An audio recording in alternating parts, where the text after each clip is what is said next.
sang calon nabi menuju kenabian.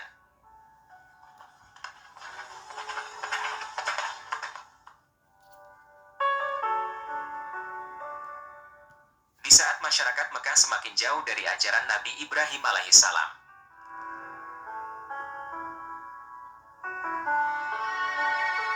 di saat itu pula, Allah Subhanahu wa Ta'ala akan kembali mensucikan rumahnya dari kemusyrikan yang menyelimuti kota Mekah.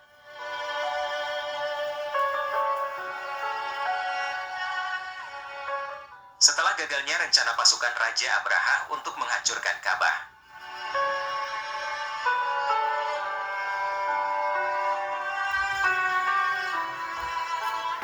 di tahun yang sama, lahir seorang bayi laki-laki yang dipersiapkan Allah Subhanahu wa Ta'ala untuk kembali membawa rahmat di Mekah dan seluruh belahan dunia. Pada tanggal 20 April tahun 571 Masehi atau bertepatan dengan 12 Rabiul Awal tahun Gajah, sejarah mencatat tanggal kelahiran sang teladan umat.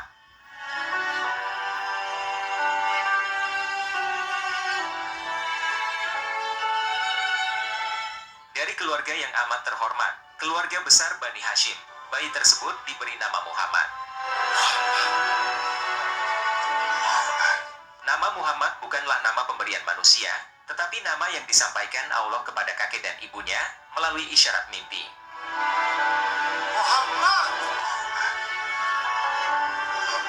Sebuah nama yang bahkan sudah tercatat dalam kitab-kitab sebelumnya sebagai nama dari nabi yang terakhir.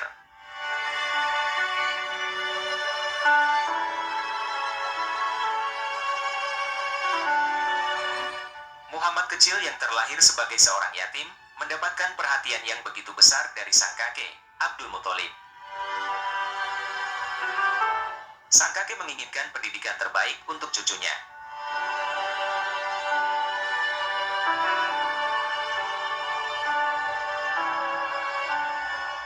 Sehingga sang kakek pun menitipkan cucunya agar diasuh oleh Halimah Hasadiyah, salah seorang perempuan dari Bani Sa'ad bin Bakar dari suku Hawazin. Suku ini dianggap profesional dalam mengasuh anak, sehingga Abdul Muthalib mempercayakan pengasuhan cucunya kepada suku ini.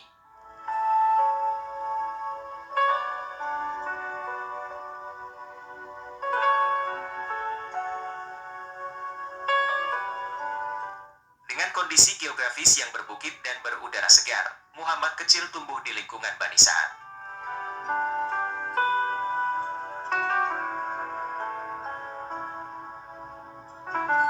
Kondisi inilah yang memang diinginkan sang kakek, agar memiliki dampak yang amat baik bagi perkembangan Muhammad kecil.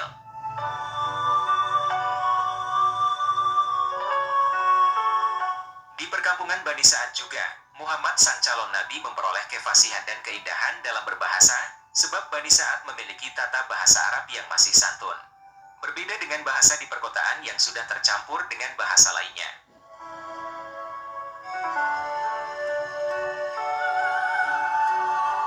Setelah kurang lebih 4 tahun lamanya tinggal di perkampungan Bani Sa'ad, Muhammad sang calon nabi dipulangkan ke Mekah.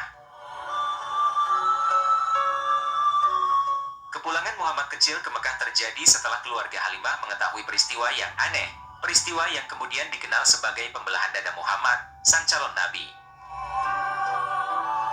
Inilah peristiwa yang telah direncanakan Allah Subhanahu wa Ta'ala untuk menyiapkan nabinya di masa depan.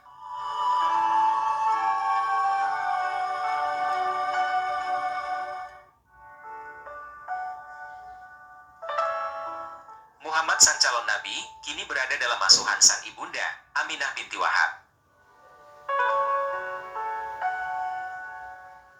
Pada usianya yang ke-6 tahun, Muhammad kecil dibawa oleh sang ibu untuk berziarah ke makam ayahnya, Abdullah bin Abdul Muthalib di Madinah.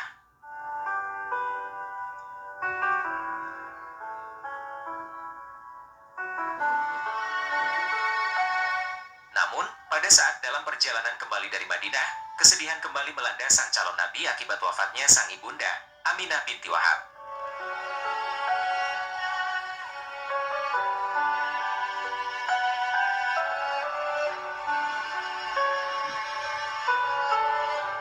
Di usianya yang ke-6 tahun, Muhammad kecil kemudian berada dalam asuhan sang kakek, yang merupakan pemimpin yang amat disegani oleh masyarakatnya.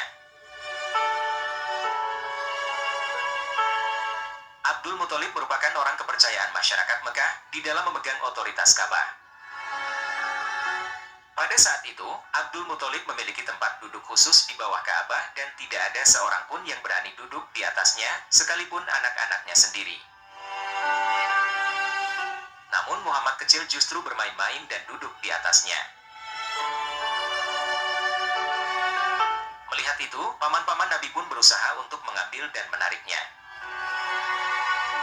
Namun ketika sang kakek melihat hal tersebut, beliau malah melarang mereka seraya berkata, "Jangan larang anakku, Muhammad bin Abdullah duduk di atas kursi ini. Demi Tuhan, kelak ia akan menjadi orang besar."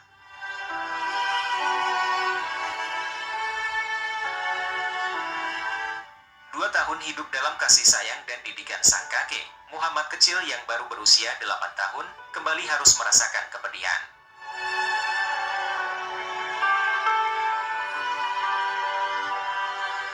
Sang kakek yang merupakan seorang pemimpin besar masyarakat Mekah, meninggalkan dunia ini untuk selama-lamanya.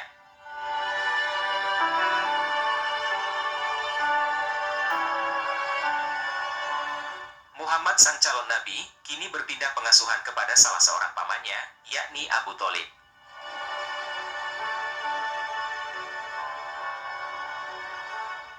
Abu Thalib, sang paman yang telah diberi amanah untuk mengasuh Muhammad kecil, dinilai terbaik dalam kepemimpinan di antara putra Abdul Muthalib yang lainnya.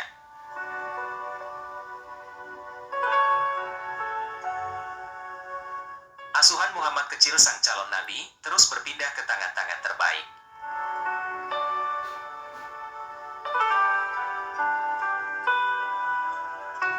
Di usianya yang ke-12 tahun, Muhammad kecil sang calon nabi mulai belajar keterampilan hidup dari sang paman, Abu Thalib.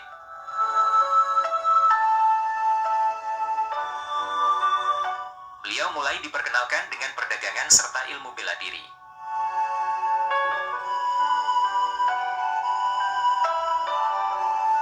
Pada usia yang ke-12 tahun ini juga, Muhammad sang calon nabi pertama kali ikut serta berdagang ke negeri Syam bersama sang paman dan kafilah dagang Quraisy lainnya.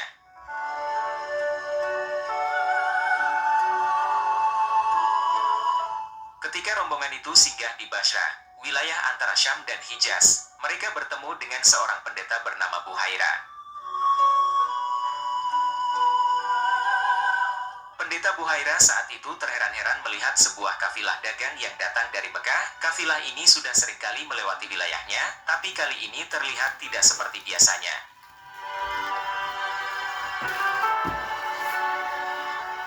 Pendeta itu memandangi rombongan ini seakan mencari sesuatu dari mereka.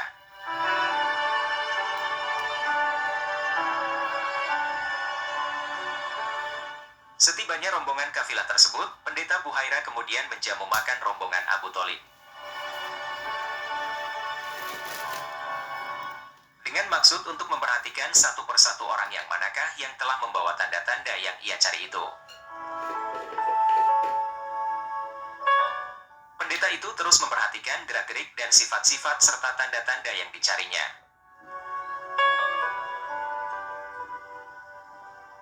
Ternyata, pendeta Buhaira melihat tanda-tanda kerasulan yang ia cari ada pada diri Muhammad sang calon nabi.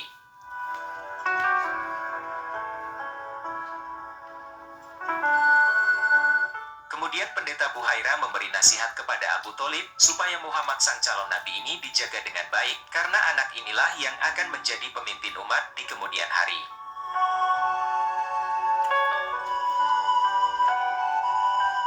Dalam berdagang, Muhammad sang calon nabi dikenal dengan setinggi-tingginya nilai amanah, nilai kejujuran dan sikap menjaga kehormatan diri.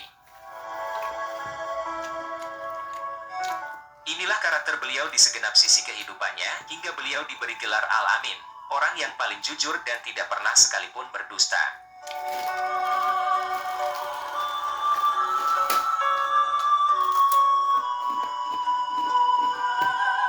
Di usia ini juga, Muhammad sang calon nabi ikut membantu pamannya menggembalakan kambing milik keluarga dan juga kambing milik beberapa penduduk Mekah. Sebuah tugas yang mutlak dilakukan oleh seluruh nabi yang memiliki nilai pembelajaran di dalam kepemimpinan.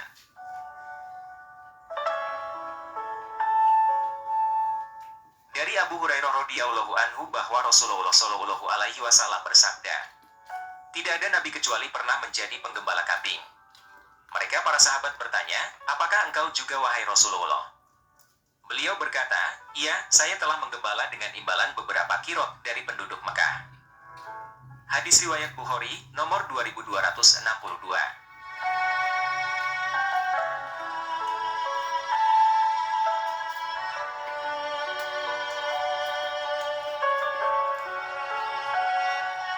Hingga di usia yang ke-15 tahun, untuk pertama kalinya Muhammad sang calon nabi terlibat dalam peperangan besar antar suku Arab.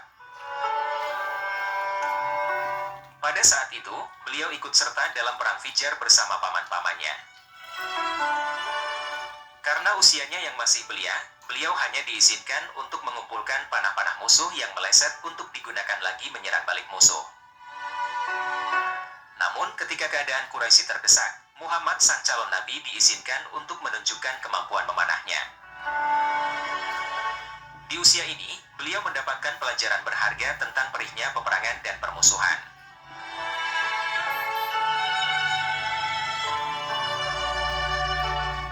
Namun 5 tahun setelahnya, beliau juga mendapatkan pelajaran yang amat dikenang. Sebuah perjanjian damai yang mengakhiri pertikaian antar suku Arab menjadi momentum yang memberikan pelajaran akan pentingnya perdamaian.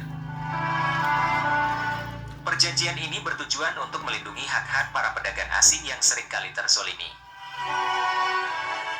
Perjanjian itu kelak dikenal dengan nama Hilful Fudul. Rasulullah bersabda, "Aku menghadiri sebuah perjanjian di rumah Abdullah bin Jud'an. Tidaklah ada yang melebihi kecintaanku pada unta merah kecuali perjanjian ini. Andai aku diajak untuk menyepakati perjanjian ini di masa Islam, aku pun akan mendatanginya."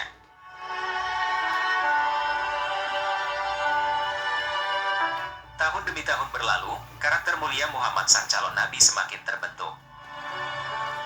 Beliau mulai dikenal masyarakat sebagai pemuda yang teramat jujur.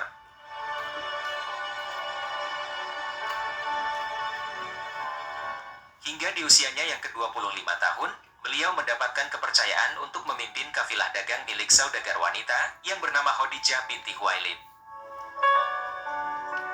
Perdagangan Muhammad sang calon nabi diawasi oleh Maisarah, salah seorang pembantu Khadijah. Dari Maisarah, Khadijah memperoleh informasi bahwa Muhammad sang calon nabi memiliki kemuliaan serta kejujuran, sehingga memperoleh keuntungan yang besar untuk perdagangannya.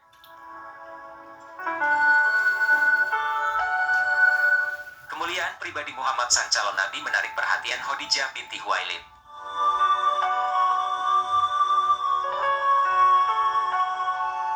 Melalui seorang temannya, Khadijah akhirnya membuka jalan hingga Muhammad sang calon nabi meminang Khadijah, wanita yang paling terhormat di kota Mekah.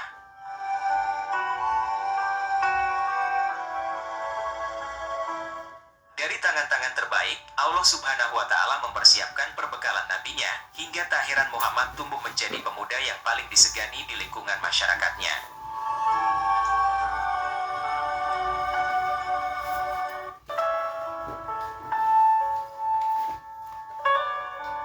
Puncaknya, di usia beliau yang ke-35 tahun, saat terjadi perselisihan mengenai peletakan batu Hajar Aswad setelah proyek renovasi Ka'bah.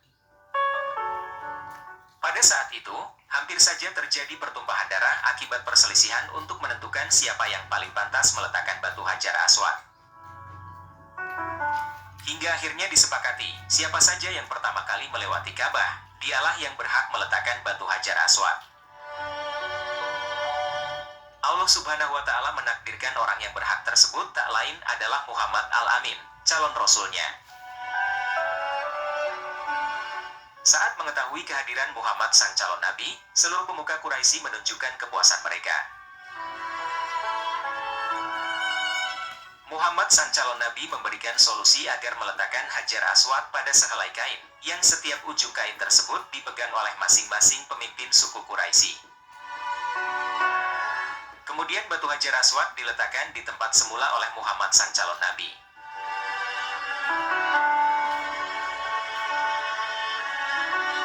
Setelah peristiwa Hajar Aswad, Muhammad sang calon nabi memiliki posisi yang semakin tinggi. Masyarakat semakin menghormatinya, begitu juga kekayaannya semakin bertambah. Namun semua kenyamanan tersebut justru menyisakan kegundahan di hatinya. Sang manusia paling mulia merasakan kekosongan di dalam hatinya. Ia mulai mencari dan mempertanyakan keberadaan Sang Maha Pencipta. Demi mewujudkan hasrat pencarian Tuhan, beliau sering melakukan tahanuts atau menyendiri di Goa Hiro, sebelah utara kota Mekah.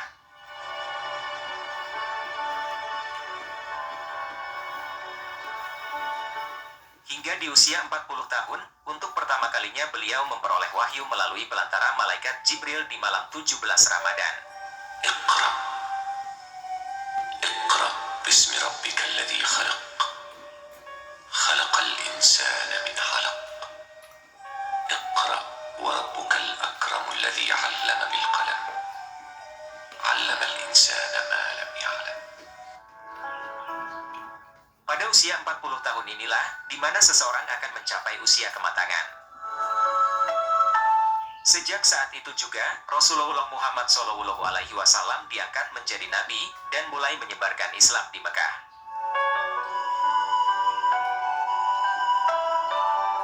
Kini Rasulullah Muhammad SAW harus keluar, dan menyampaikan risalahnya pada seluruh umat manusia. Usia dakwah Nabi ini tidak sepanjang usia persiapannya menjadi seorang Nabi. Namun dalam waktu 23 tahun menjadi utusan Allah Subhanahu wa Ta'ala, Nabi Muhammad mampu membawa keberkahan bagi seluruh jazirah Arab, bahkan sebagai pembawa rahmat bagi seluruh alam. Wallahu a'lam bishawab.